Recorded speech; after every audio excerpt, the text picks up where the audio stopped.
Well, hey, everybody. I'm Tom Davis of Signpost, and we are super excited to have our guest, Ryan Kalman, here today. Ryan is the VP of Growth at a company called Wrapmate, which is an innovative company that helps contractors brand their fleet, and he's got a great eye for grabbing people's attention. So, Ryan, we have a bit of history here. You actually used to work at Signpost, and you were very influential in actually helping me learn a lot about the history of the company. But I'm curious to know a bit about you. So how did you get into this very specialized field? But before you answer that, I have to know, what is the one topping you will not ever put on a pizza? All right, let's get it started. Well, first and foremost, thank you for the introduction, and it's a pleasure to be here today. In regards to pizza, the one topping that's never making it on a Ryan Kalman pizza is mushrooms. I'm not a big veggie guy, but mushrooms in general, not making it on a pizza. All right. How I found myself in the vehicle wrap space and working with home services and contractors. I'm actually the son of a contractor. My father's been running a remodeling business for, I don't know, 4 decades now. And as such, I've always been interested in small businesses. Couple that with the fact that I'm a millennial, and I grew up in the age of the internet. And I sort of made a natural connection between how technology can help home services businesses grow and be more efficient.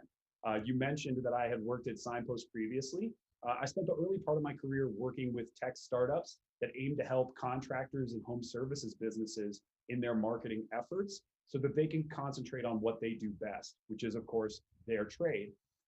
Through a friend, I was introduced to the founder of Wrapmate, Chris Lohr, and I really connected immediately with how Wrapmate and our vision for making vehicle wraps accessible is an immediate impact driver for business growth for small businesses.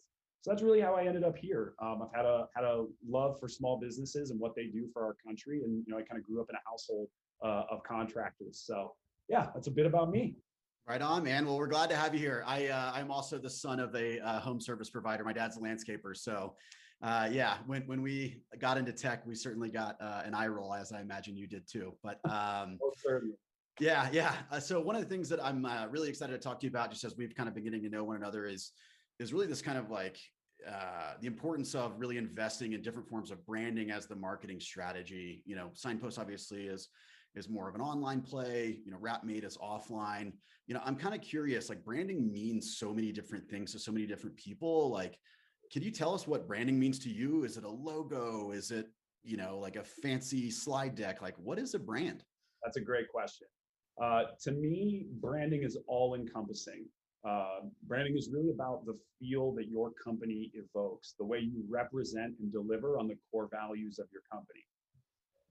Right on. And so if you're looking at that like collective whole piece of the brand itself, like what are some of those most common like branding behaviors? Is it, logos, images? Do you have to have custom uniforms? Like, what are those things that really go into it? Yeah, I think as part of that, it's really kind of all of the above.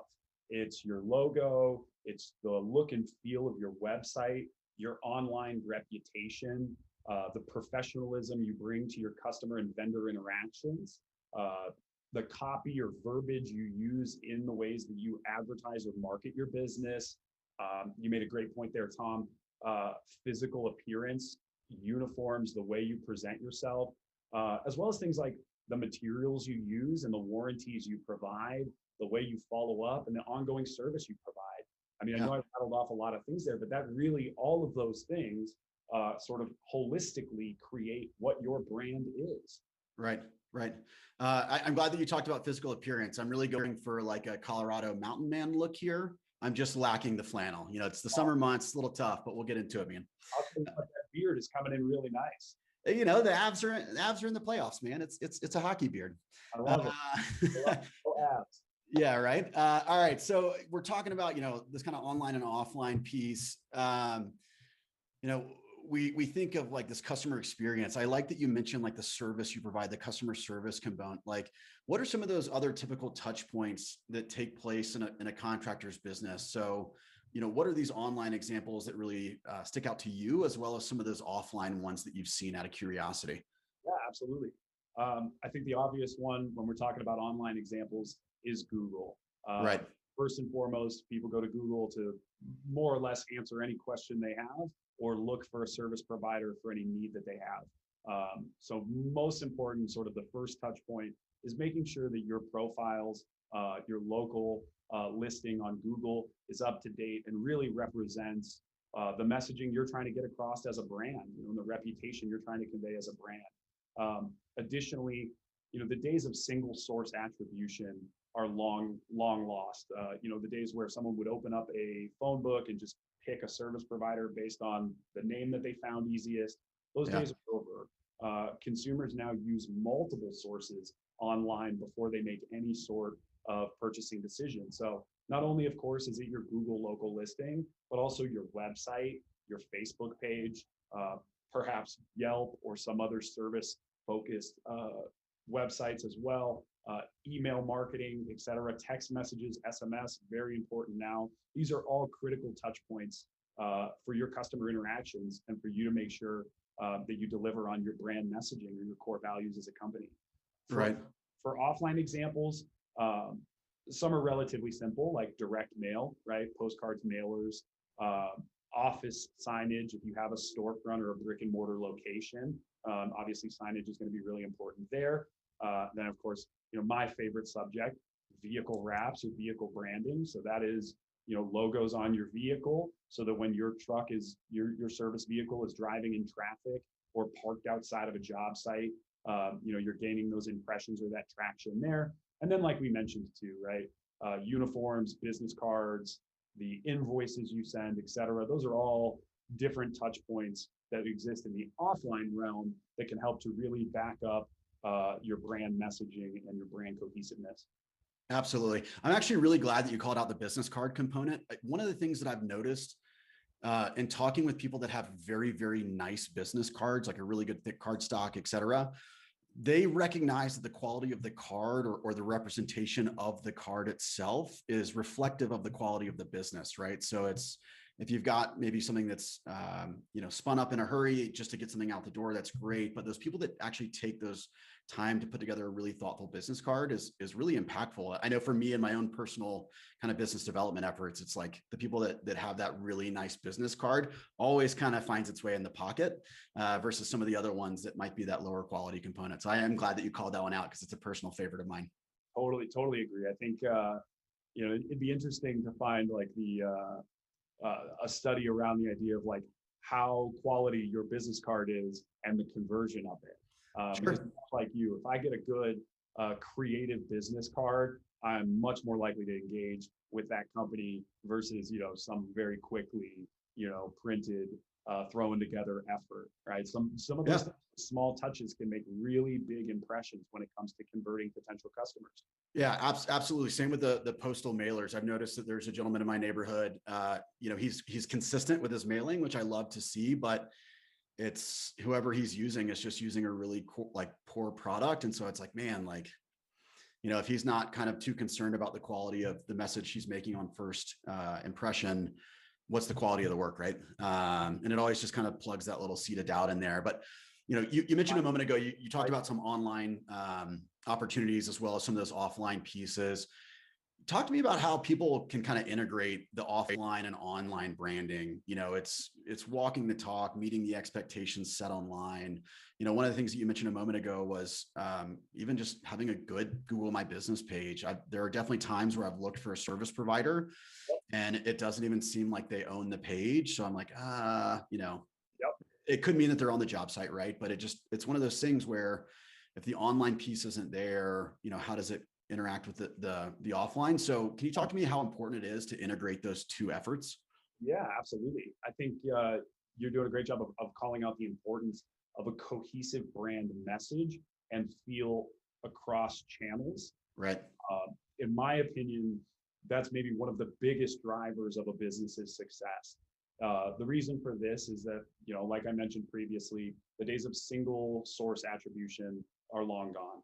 Right. We're in a world now where information about businesses, about their reputation, about the service they provide, the follow-up, et cetera, is accessible in your pocket.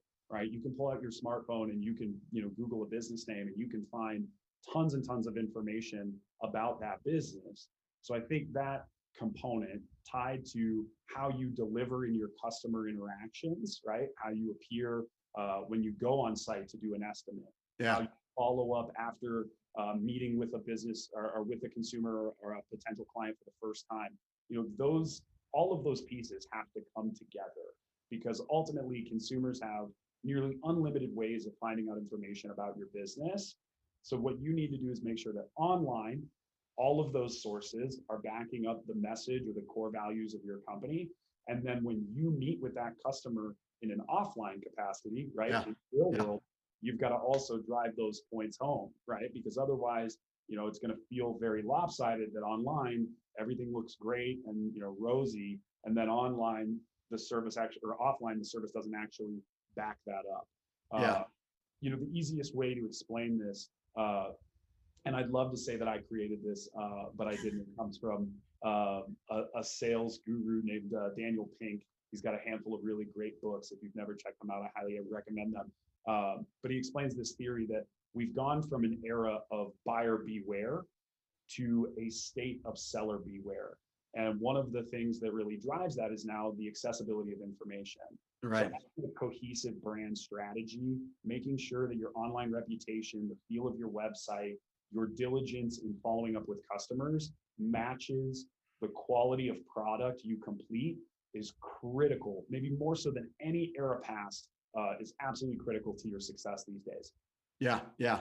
One of the things that I find really fascinating to your point is I had some friends that just bought their first house and they were looking to hire a painter, and they were between a couple of guys, and they were coming into their home to get a quote, and they actually ended up going with the guy that was like the cleanest. So it was obviously representative of, he took great care to be clean. He wasn't going to make a messy piece, right? They had never seen his work in person, but the fact that he was showing up in his painter van and was not covered head to toe in splotches gave them that peace of mind of, okay, we're going to go with this guy because he seems to be more careful because he's not coming into my house covered in dirt and paint and might track it in. And so if he's coming to us like this, it's probably indicative of the broader services he can provide. And they ended up going with him. So it, to your point, makes a huge impact on that. And I'm curious, so if people are doing it well online, offline, what are the pitfalls if they aren't? I mean, ultimately, maybe your business success, right? Not to be too dramatic about it, but truly, when your online and offline branding are not aligned, customers' expectations go unmet. Yeah. And this opens up your business to potential negative customer experiences, which obviously we know are followed by, customer service issues, damaging reviews online. So it's really critical to make sure that your offline interactions align with your online branding and reputation that you've worked so hard to build. One of the things that your example a moment ago, Tom, that I think is really applicable here, showing up and looking the part, right? Yeah. Being professional in the way that you appear, that doesn't just apply to physical presentation, but that also applies to how quickly do you follow up when you get a lead, right? Statistics would show that if you follow up with a lead generally in the first 15 minutes of receiving that inquiry, you have about a 400% likelihood of connecting with that person. And then supplementally, generally, the first service provider who connects with the consumer wins the business. So that always plays into this idea of like your professionalism, being quick to respond, and professional in your initial interaction drives greater conversion. It just backs up the entire belief that like your business is the most professional, right? Yeah. You provide a diligent service. You are backing up what those online reviews and the reputation that you've created or curated online is conveying. Yeah. It's interesting. I've heard this phrase called speed to lead. Mm-hmm. And so, as you talked about a minute ago about the importance of both online and offline, right? You were saying you're on the job site or you're in traffic, right? There's more eyeballs in your business. I'd love to understand kind of like, what are some of those real life examples where they've really truly had a successful kind of connection between the online and offline piece? How does that, like, what does that successful story look like? I'd love to hear at a high level what that is. And then what we'll do is we'll pull up a couple examples on the screen. We'll kind of walk through what they're doing, what stands out. And yeah, let's take it from there. Absolutely. So this is one of those subjects where there are a ton of examples that we from, right? Ways that you tie the way that you, of course, curate your online reputation back to how you engage with people offline. It could be something as simple as on your invoices, letting someone know, if they go and leave a review for you across some different websites, whether it be Google, Facebook, Yelp, etc., that on their next engagement with you, you offer them some sort of discount or incentive, right? That's a great way to take an offline interaction and drive it to support your online reputation. Right. Every day here at Wrapmate, we have customers who are taking more strides to connect their offline efforts to their online presence. Right. And some of the really cool, exciting things that I love to see are the way that they're using vehicle wraps to do just that. Some of this includes like a customer like Veteran Wood Company, is a veteran-run business that we did a vehicle wrap for. They create beautiful, beautiful woodworking art decor Nice. for veterans, service members, members of different armed forces, police, etc. They've used their vehicle wrap to really drive attention to their websites and their body of work, including like adding their social handles, adding their website to the actual vehicle wrap itself, so that of course when someone sees it on the road, they know where to go to engage to get more information. Yeah. And I'm looking at this wrap right now that we got pulled up on the screen. And to your point, it's really cool, right? It's not only a really slick wrap on the vehicle, but the first half of the truck is kind of camo. So it's paying homage to, their time in service, as well as, the star and American flag. And to your point, right, they've got easy access to both the website, the phone number. To your point, so speed to lead. I'm sitting in traffic, somebody's beside me, they see the number and call. Great, let's pick it up. Let's drive that business. Absolutely. Do you see, out of curiosity, just with the image that we've got here, do they leverage QR codes at all? So we are seeing QR codes are a really interesting, really exciting part of our business right now. Talk about a technology that is old but has found new life. Yeah. One of the things that's interesting about them is, as a result of COVID, so many of us became really accustomed to utilizing QR codes, right, to, in the touchless world that we've been in, like to get information, whether it be, a menu at a restaurant or otherwise.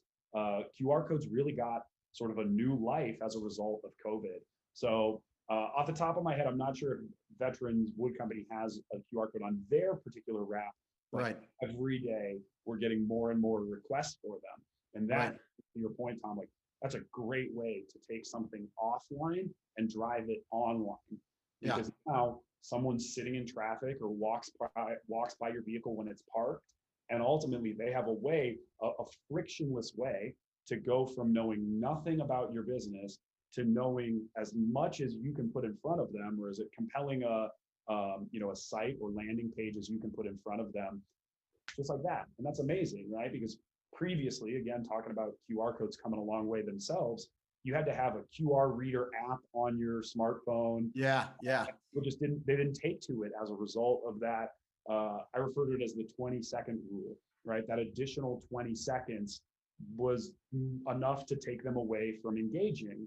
Well, now every smartphone has a QR reader built into the camera of your phone anyway. So all you do is open up the existing camera app, and now all of a sudden you're directed straight to, a really solid put together website, a landing page. Maybe it's a video of customer examples.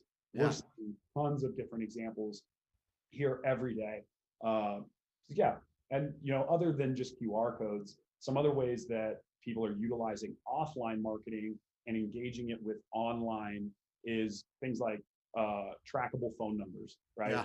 Remote call forwarding numbers, using a specific phone number on your vehicle wrap or on your billboard or on your direct mailer allows you on the back end to track the overall success of that marketing channel, be it billboard, a direct mailer, a vehicle wrap, etc. Other ways, of course, include unique URLs with UTM codes, that type of thing. Again, like all of that allows you to track in an online space the amount of traction you're getting or seeing through that offline channel. I love it, man. So I'm curious. So the Veteran Wood Co. is doing great. You've got another customer that's down in, I believe they're down in Charleston, if I'm not mistaken, Yep. JCH Cabinets. I think that they were kind of a little hesitant to look at some of the offline marketing piece, but it seems like they've got kind of a bit of a Cinderella story. We're going to go ahead and pull the image up here. Love the van, love the wrap. I love the homage to that huge bridge in Charleston. But talk to us about kind of their wrap story and what made them want to go more offline for that piece. Yeah, they came to us as a customer who had a great online reputation, large social following. Yeah. As far as nailing the online component of online presence and reputation, JCH was ahead of the class, top of the class in those regards. As for offline, some of the things that were driving their success were referral-based business. They would go to a job, they do primo jobs on kitchen and cabinet remodels, etc. They were seeing a lot of just word of mouth referrals helping to drive their business. When they reached out to us, it was more around the idea of like, is there a way that we can supplement what we're already doing? And of course, we were quick to point out, and this is really kind of one of my favorite talking points when it comes to vehicle wraps or offline marketing is, every day that you're not leveraging a vehicle wrap on your vehicle, right? And we're talking about, a large cargo van there. That's effectively a billboard on wheels without the signage. It's like buying a billboard and then just never putting anything up on it. And while the referral component and the online reputation components were really helping to make JCH successful, this layered in another component to help drive brand awareness. Because when you're doing a cabinet job, you're generally in residential neighborhoods. You're going to be parked outside.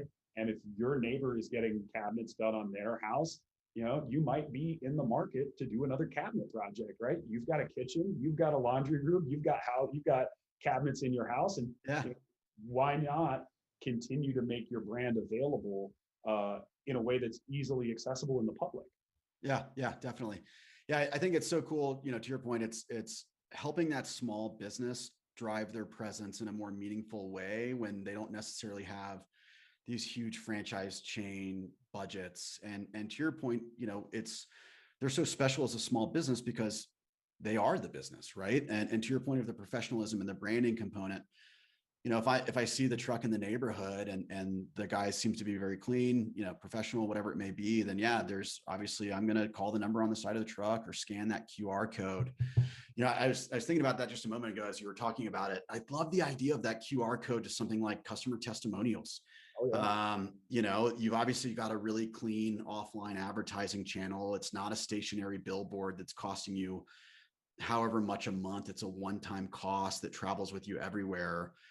I mean, it's kind of a no-brainer, right? Like you got QR codes to drive, not only tracking did it come from the truck, we got customer stories, you got the phone on it, like we looked at with JCH and Veteran Wood, driving to the website. There's no question that there are plenty of options for the potential consumer to connect with that business in a way that makes sense for them, whether it be text message or email or phone and whatever that may be. I think that's really cool, man. Like it's something that I've started seeing more and more in my neighborhood. And again, it's how do you take that representation of the brand that you've built, like you mentioned with JCH, who's got this great social following, and getting it out into more eyeballs. I don't know. I think it's slick, dude. So I'm kind of curious, like you mentioned as well about like the QR codes having found their new placement now that we've got COVID. You mentioned more requests for them. What are these other learnings that you're finding just in general about some of the offline stuff and the work that you're doing? Is it the staple website, phone number, email, or do people always lead with social? Like kind of what are some of those things of maybe some of those must-haves that people want to think about as they're presenting their brand offline? Yeah, absolutely. So I think there's a couple things that go into that. One, to even go back to just talking about JCH and Veteran Wood Company for a moment, it's making sure that your offline marketing aligns with the fact that like you are a local business, right? Yeah. Like presenting yourself in the way that you want to connect with your potential customers.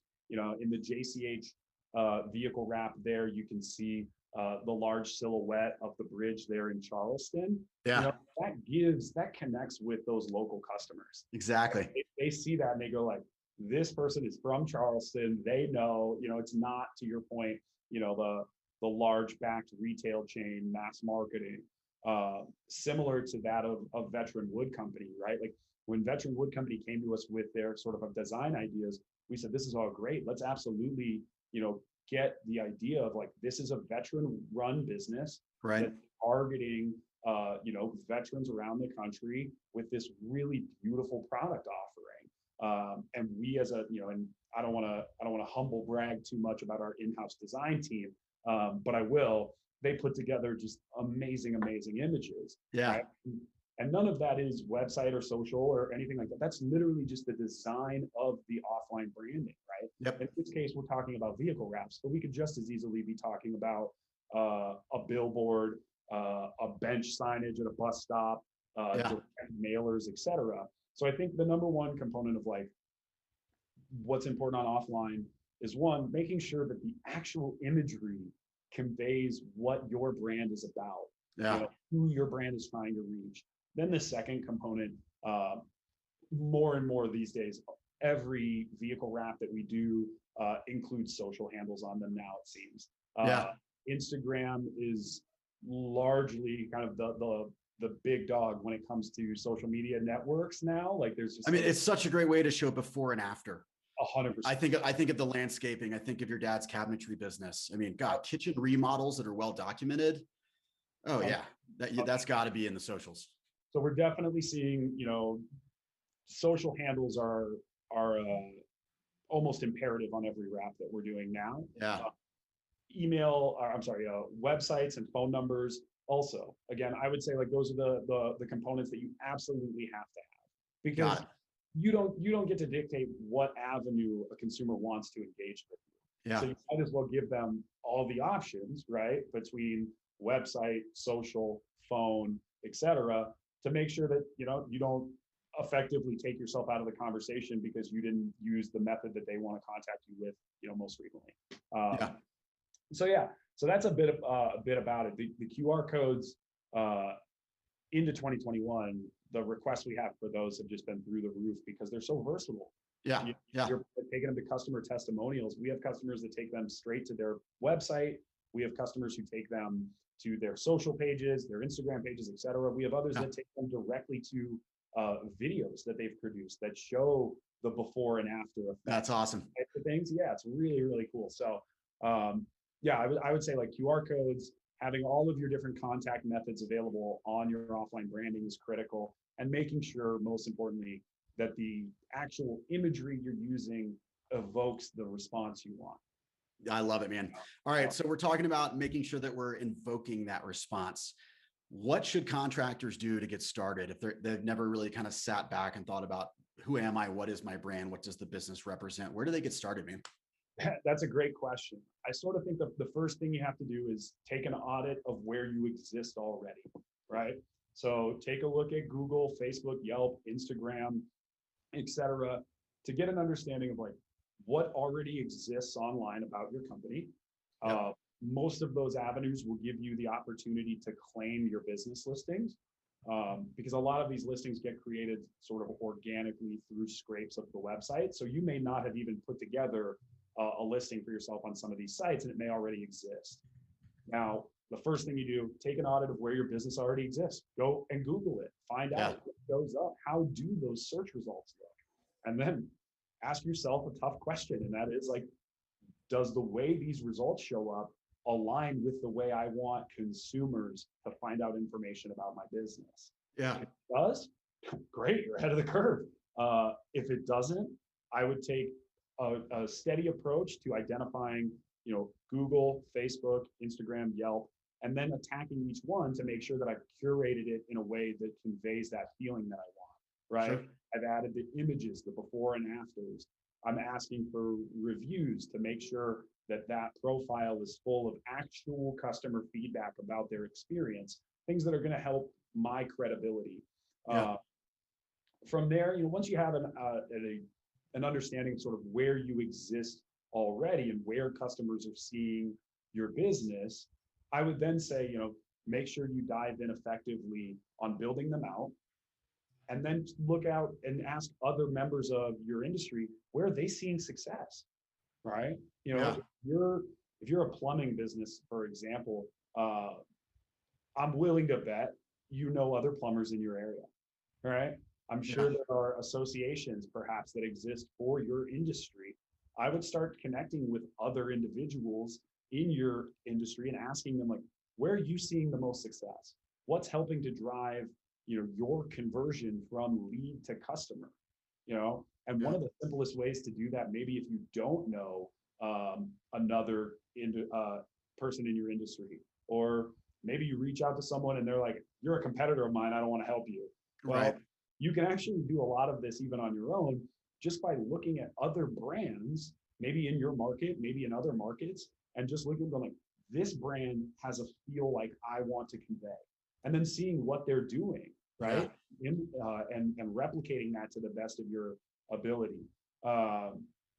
Talking there again too about your industry and understanding where you're finding your customers.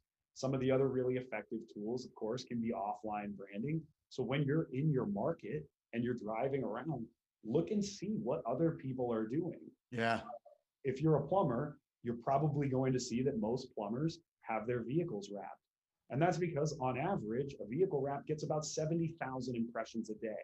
Whew. A lot of impressions, Yeah, no kidding, right? man. Like that, when you're driving from job to job and people are passing you and you're parked outside, one of my key talking points when talking with small business owners is every day that you're driving around without branding on your vehicle, you may be missing out on the biggest project of the year. You don't know, right? Yeah. You don't know. I don't want to be, overly dramatic about the FOMO of that, right? The fear of missing out, but it's very true, right? Like, if I don't know what you do as a business, if it's just a blank white van, there's 100% chance I don't engage you as a business. Yeah, exactly. So those are the types of things I would say is look at what others in your industry are doing, audit online presence to make sure it aligns with what you're doing, look at competitors to see if they're doing something that you feel like would align with your brand and your company well, replicate or imitate those things. And then when you're in your markets, keep your eyes open, keep your head on a swivel and see what other businesses are doing to convey their service offering, to get their brand in front of the right, qualified eyeballs for potential new projects. Yeah. Yeah. And like you said earlier, meet them where they are. Give them an opportunity to find your website, your phone number, email address. And like you said, the social medias for these younger generations that are maybe first-time homeowners, maybe they want to connect with you there. So, to your point, doing your homework, seeing what you're seeing in your area, what values are you presenting as you put your brand forward, and making sure people can connect with you in a way that they feel most comfortable doing. So, Ryan, this has been awesome, man. It's been a great discussion about all things branding. I obviously am a non-marketing person, which is why they don't let me touch any marketing materials. So might be driving a signpost truck before too long here. But again, man, thank you so much for the time today. Really enjoyed it. And for those of you that are following along at home, go ahead and visit wrapmate.com to learn more about how you can literally put your brand on the street like Ryan was talking about. It's free advertising everywhere you go. And there could be that opportunity where you drive somebody that's in the market, but they don't see your brand and they don't think to reach out. As we think about merging the online and offline reputation space, if you've got questions for managing reputation and stuff online, give us a shout. Come on the signpost. We're happy to help you out. And then as well, links below for some free downloadable resources and content that kind of, recap what Ryan's been talking about around, what's valuable to you. How are you putting your best foot forward and leveraging your resources to give people the most professional experience? And then as always, hit the subscribe button on the YouTube channel to get notifications about the next video. Ryan, thanks so much, man. Enjoyed it as always. Thank you, Tom. It was an absolute pleasure. You got it. Cheers, brother. Thank you.